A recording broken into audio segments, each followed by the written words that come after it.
The numbers in these boxes follow a pattern. Some of the entries are missing. Q is equal to what?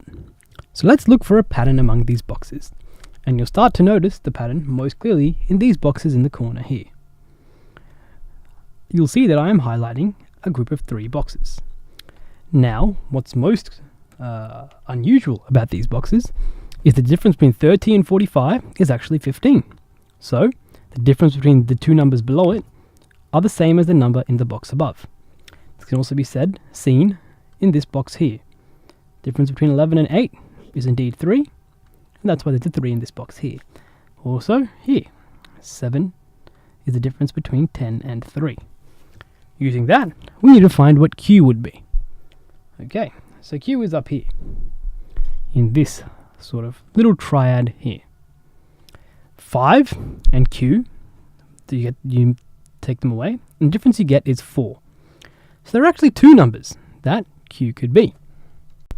You can see here that to get to a difference of 4, there are 2 numbers that could be in this box. We could have, for example, the number 1. Okay, since the difference between 5 and 1 is 4, that would all make sense.